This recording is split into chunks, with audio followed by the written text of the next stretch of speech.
Bismillahirrahmanirrahim. Assalamualaikum warahmatullahi wabarakatuh.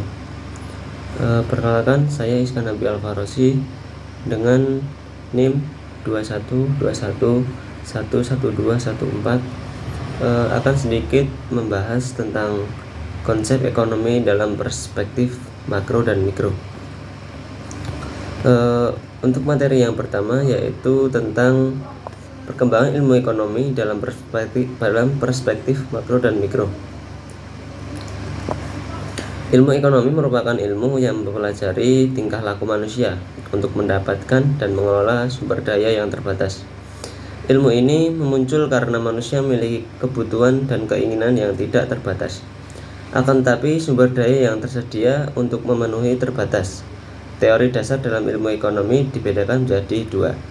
Yang pertama yaitu teori ekonomi mikro, adalah yang membahas tentang permasalahan ekonomi yang bersifat parsial atau bagian kecil, dan teori ekonomi makro yang membahas permasalahan ekonomi yang bersifat global atau secara menyeluruh.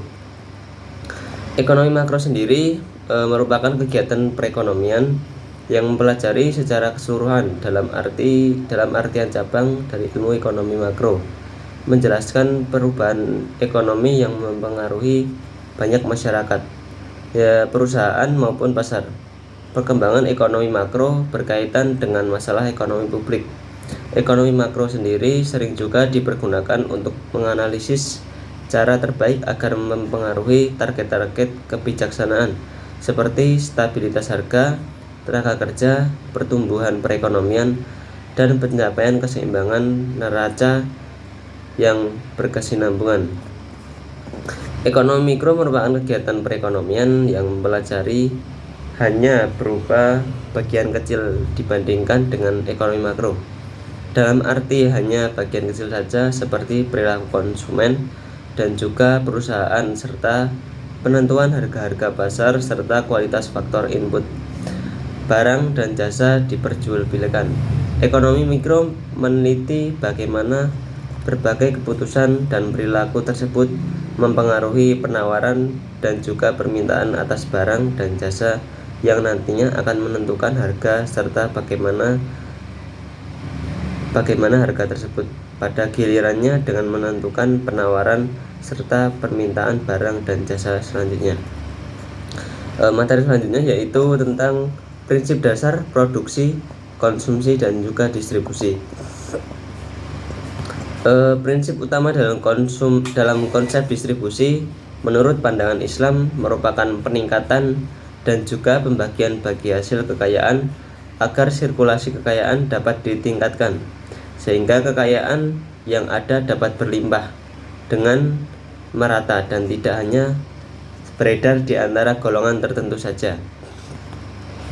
Mekanisme produksi dalam Islam adalah semua kegiatan baik produksi, konsumsi, dan distribusi harus sesuai dengan prinsip dasar yaitu prinsip tauhid, prinsip keadilan, prinsip kebebasan, dan juga prinsip pertanggungjawaban.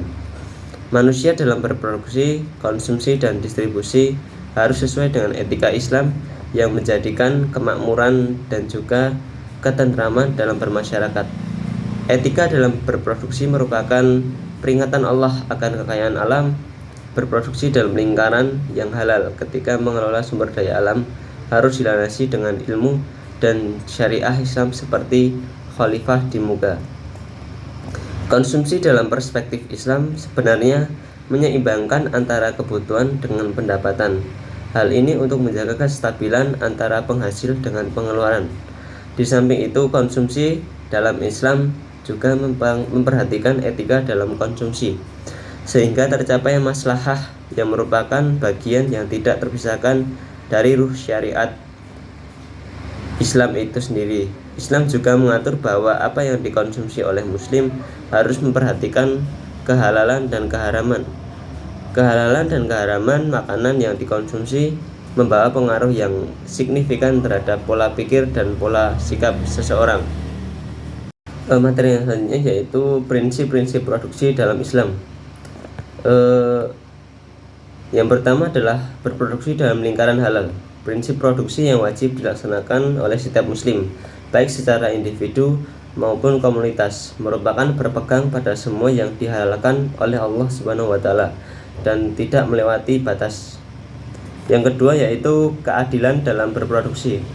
Sistem ekonomi Islam telah memberikan keadilan dan persamaan prinsip produksi sesuai kemampuan masing-masing, tanpa menindas orang lain atau menghancurkan masyarakat. Yang ketiga, seluruh kegiatan produksi terikat pada tataran nilai moral dan teknikal yang islami. Proses produksi hingga pemasaran dan pelayaran kepada konsumen semuanya harus mengikuti moralitas Islam. Yang keempat, kegiatan produksi harus memperhatikan aspek sosial masyarakat. Kegiatan produksi harus menjaga nilai-nilai keseimbangan dan harmoni dengan lingkungan sosial dan lingkungan hidup. Yang kelima, permasalahan ekonomi muncul bukan hanya karena kelangkaan, akan tetapi lebih kompleks. Masalah ekonomi muncul bukan karena adanya kelangkaan sumber daya ekonomi untuk memenuhi kebutuhan manusia saja. Materi selanjutnya yaitu prinsip konsumsi dalam Islam. Yang pertama adalah prinsip syariah. Prinsip syariah meliputi tentang prinsip akidah, prinsip ilmu, dan juga prinsip amaliyah. Prinsip akidah adalah hakikat konsumsi adalah sebagai sarana untuk ketaatan atau beribadah sebagai perwujudan keyakinan sebagai manusia.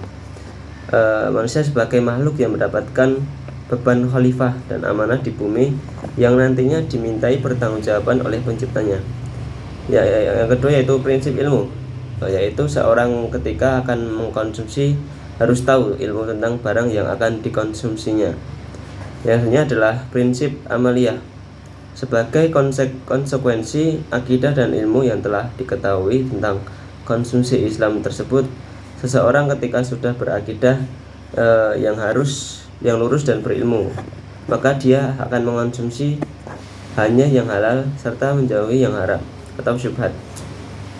Yang kedua yaitu prinsip kuantitas yang sederhana sesuai dengan pemasukan dan pengeluaran. Yang selanjutnya adalah prinsip prioritas, yaitu primer, sekunder, dan juga tertier. Yang selanjutnya adalah prinsip sosial, kepentingan yang meliputi tentang kepentingan umat, keteladanan, dan tidak membahayakan orang lain. Yang selanjutnya adalah kaidah lingkungan. Dalam mengonsumsi harus sesuai dengan sumber daya alam dan menjaga kelangsungannya, mengedepankan etika konsumsi Islami. Lalu materi yang selanjutnya adalah perilaku produsen. Menurut bahasa, perilaku berarti kelakuan, perbuatan, sikap, dan juga tingkah laku seseorang.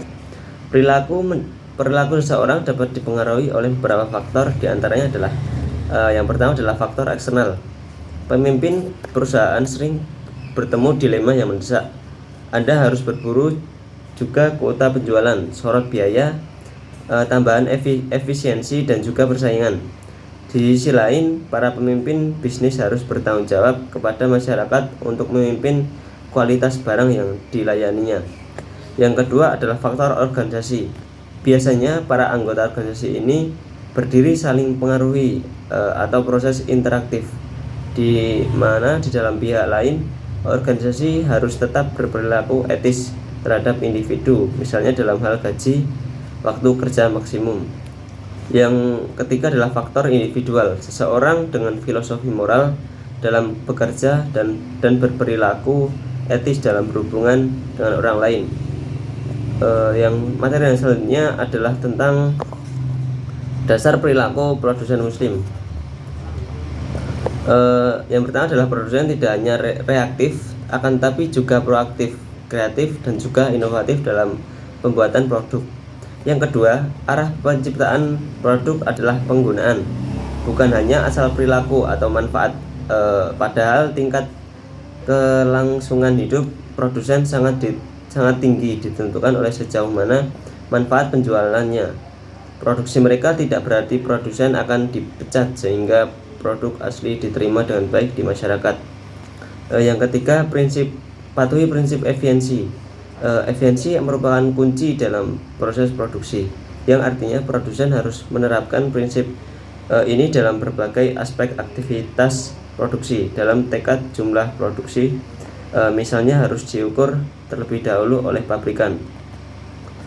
Materi yang selanjutnya yaitu tentang faktor yang mempengaruhi perilaku konsumen. Menurut Hans Senas, Abedi, Warbanik, dan Kamali, yang pertama adalah faktor budaya, terikat dengan kebutuhan dan keinginan konsumen. Yang ketiga, kelas sosial, perilaku konsumsi yang reaktif sama dalam nilai, nama, dan status sosial. Yang kedua adalah subbudaya, sebagai bagian dari faktor budaya seperti agama, suku, bangsa, dan kewarganegaraan, dan wilayah geografisnya. Yang keempat adalah faktor sosial, yang menentukan perilaku konsumtif yang seperti kelompok referensi, keluarga, positif, dan juga status dalam kelompok, dan faktor pribadi. Materi yang selanjutnya adalah teori-teori perilaku konsumen. Pavilion model. Ivan Petrovich Pavlov merancang perilaku konsumen pada tahun 1906 sebagai modal pembelajaran perilaku konsumen. Dia membuktikan dengan eksperimen bahwa objek atau peristiwa dapat mengaktifkan respon terkondisi dalam kehidupan nyata. Selanjutnya, economic mode. Economic mode pada teori perilaku konsumen telah dikembangkan oleh Alfred Marshall pada tahun 1890 berdasarkan konsep bahwa keputusan pembelian konsumen dipengaruhi oleh pemikiran bahwa untuk mendapatkan manfaat maksimal dengan meminimalkan biaya konsumsi. Mungkin hanya itu yang dapat saya sampaikan, kurang dan lebihnya mohon maaf. Syukran, wassalamualaikum warahmatullahi wabarakatuh.